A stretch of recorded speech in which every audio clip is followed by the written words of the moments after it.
Let's take a look and see what this week's quality management system reflection should focus on. So we are again talking about our QMS internal audit report, in which it was found that there is concern that maintaining and retaining documented information to the extent necessary to have confidence that those processes have been carried out as planned. So what are those processes that they're talking about? Things like transmit or understand product requirements, review and comment on the product, approval of the product, transmittal of the product status, store and identify file locations. Those are all the basic processes, and they're done in individually different ways on each project. So last week you were to have come up with some sort of a corrective action statement, and so I've made a sample that we can deal with for the root cause analysis. And my sample says, although processes such as design review, product review, and approval are often done in meetings, many interns were unable to provide evidence that these processes were accomplished without significant help from the auditor. So that's leading us to believe that they're probably being done, but that the interns don't know that they're being done or where to find the information that they were done. Certainly, it was not easy for the auditor to, for an auditor who did not know the system to be able to find it. So let's take a look and see what the root cause analysis might look like. Okay, we have a number of root causes that are usually commonly applied in a situation like this, in a corrective action. Things like system does not exist, there was an employee error. In other words, they just didn't do their job. That's usually for one or two minor problems that don't come up as being systematic. Insufficient training, that's usually more systematic. Onerous reporting system, inefficient record retention process. So let's see an example of how you could write this root cause analysis. So in this case, I just wrote the primary root cause is insufficient training, followed by a lack of standard documentation system for noting that the steps have been accomplished. Okay, so it's probably one of those two things, or maybe a combination of those. Could be. Additional review of why training is insufficient would be needed in order to create an effective correction action plan. You'd have to find out if there were not enough opportunities, or if the training materials just didn't cover it, or if there is maybe the training was confusing or conflicting, or if there was just an indoctrination but there was no follow-up and further action on it.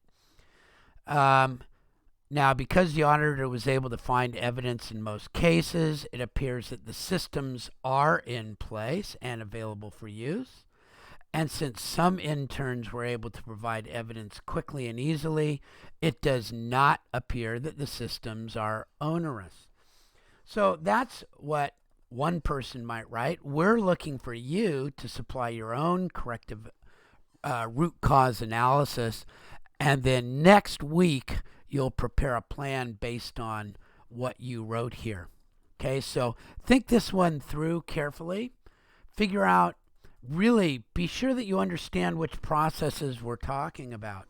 We're not talking about your coding process or your modeling process or your drawing process or your video editing process. We're talking about the main processes that ensure that jobs get done in a systematic way that ensures quality.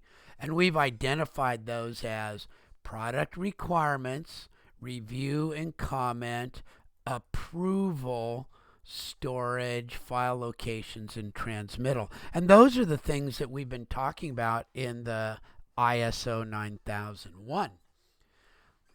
Okay, so think about those processes and then think about the fact that I, as the auditor, was able to find a lot of evidence, sufficient evidence. The design hub was considered to be in compliance. The stuff is there.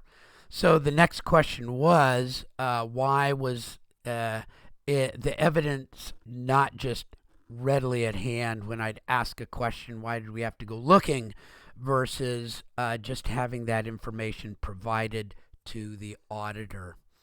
Okay. Another one just could be lack of audit preparation, which would be very reasonable considering that none of the interns have ever been through an audit before. But that would go back to a lack of training. Lack of preparation would be considered a lack of training. Now, as you're thinking about these things, you want to think also in terms of how it can be addressed in the future. Training is pretty straightforward. Your management team has to do maybe a better job at training if that's what you come up as the root cause analysis.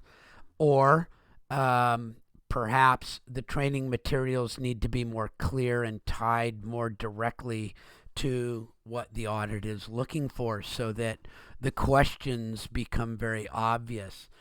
Or the training could be simply a matter of be sure to fill this box out in a certain way when you're doing a transmittal. These are all things that could be parts of a corrective action plan, and you want to make sure that as you identify a root cause, that the root cause is addressable. Okay, and I think these all are.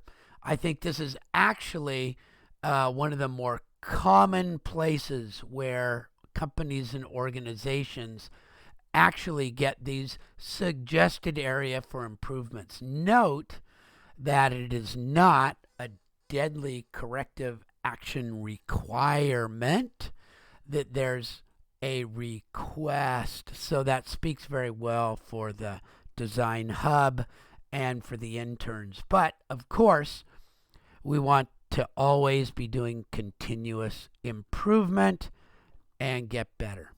So feel free to contact me anytime as you look at these things and want to get better at understanding the quality management system.